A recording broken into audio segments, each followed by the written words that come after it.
নমস্কার, সুপ্রভাত। আশা করি আপনারা সকলেই খুব ভালো আছেন। আমরাও খুব ভালো আছি।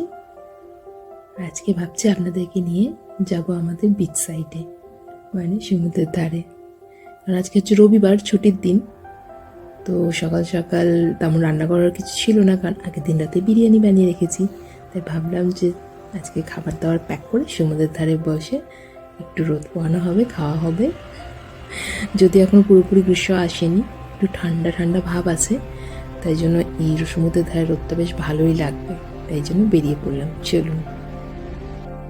3.25 ইউরোতে একটা হোল ডে পাস টিকিট কেটে নিয়েছি। এতে করে বাসে করে সারা দিন আপনি যেখানে ইচ্ছে যেতে পারবেন। বাস নাম্বার 6 ধরে মিনিট 15-র মধ্যেই আমরা পৌঁছে গেছি সমুদ্রের ধারে। দেখুন, এই জায়গাটা দেখে সে আমাদের দীঘার ঝাউবনের মতো লাগছে না? বিচ বিচ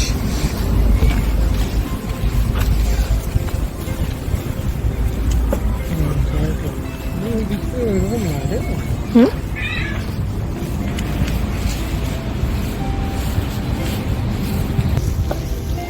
ক্লিন তো এরকম মাছ, প্রচুর মাছ। মাছ দেখাচ্ছে না? ঝলসে আছে, কিন্তু নামার মতো নয়। এই যে দেখুন না, আমাকে মনে হচ্ছে যেন কোনো দুঃসাহসিক অভিযানে নেমেছি।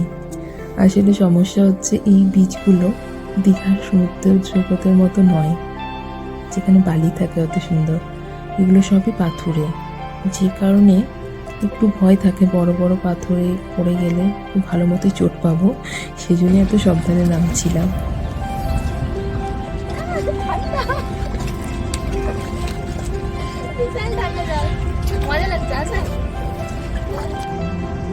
বিরিয়ানি ইয়ার, biryani Switzerland, biryani Italy, biryani everywhere. এই দেখুন, বিরিয়ানি প্রেমী।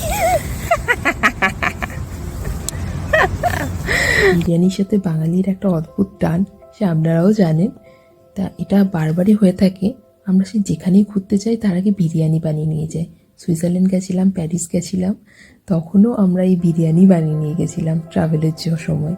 তাই জন্য বিরিয়ানি বানানোর সাথে আমাদের একটা ঘুরতে যাওয়ার একটা আলাদা একটা যোগ তৈরি হয়ে গেছে। তাই কালকে রাতে যখন বিরিয়ানি বানালাম, তখন থেকে মনটা করছিল তাহলে পরের দিনে দুপুরবেলাটা বিচের ধারে বসে বিরিয়ানি খাওয়া যাক। এই সমুদ্র সৈকতটা যেমন মানুষজনের ঘুরতে আসার জায়গা, মর্নিং ওয়াক, ইভিনিং ওয়াকের জায়গা বয়স্ক মানুষদের, তেমনি বাচ্চাদের জন্য খেলার জন্য খুব সুন্দর একটা পার্ক বানিয়েছে। দেখুন, এই যে এত পরিষ্কার পরিচ্ছন্ন সুন্দর একটা সমুদ্র সৈকত দেখতে পাচ্ছেন, তার পিছনে কিছু উদ্যোগও আছে। যেমন দেখুন, এই যে ডাস্টবিন সিস্টেমটা ওনারা রেখেছেন, তার জন্য এখানে নোংরা হওয়ার কোনো চান্সই নেই। আমরা সমস্ত আবর্জনা ডাস্টবিনেই ফেলে দিচ্ছি। জানেন তো, এখানে বিভিন্ন সি বিচের আবার বিভিন্ন রকমের প্রাণী খুব বেশি দেখা যায়। যেমন আমাদের এই ত্রিয়েস্তা অ্যাড্রিয়াটিক সি, যেটা এই পোর্শনটাতে প্রচুর জেলিফিশ আপনি সবসময় দেখতে পাবেন। আবার যখন আপনি স্লোভেনিয়া চলে যাবেন বা ক্রোয়েশিয়া চলে যাবেন, তখন ওখানে সমুদ্র সৈকতগুলোতে সি আর্চিন বেশি পাবেন। দেখতে পাচ্ছেন পাহাড়ের উপর ধাপে ধাপে ঘরগুলো, এরকমই একটা পাহাড়ের উপরে ঘর আমরাও দেখে এসেছিলাম, এবং সেই ঘরগুলো থেকে খুব সুন্দর সি ভিউ দেখতে পাওয়া যায়।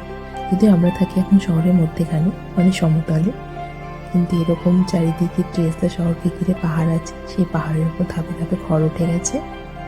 এখানে মানুষজন যারা থাকে, আমার তো মনে হয় তারা প্রচণ্ডই সুখী। একদিকে সমুদ্রের খোলা হাওয়া, আর অপরদিকে পাহাড়ে গাছপালা ঘেরা শান্ত শীতলতা।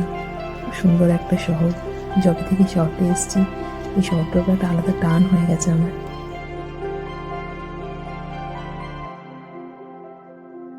প্রায় পুরো একবেলা মতো সমুদ্রের ধারেই কাটালাম, লাঞ্চও এখানেই করলাম। এবার ভাবছি বাড়ির পথে রওনা দেব। আমাদের একটা নিমন্ত্রণও আছে বিকালবেলায়, তো তাই জন্য এবার বাড়ির পথে রওনা দিচ্ছি। ভালো থাকবেন, আবার দেখা হবে।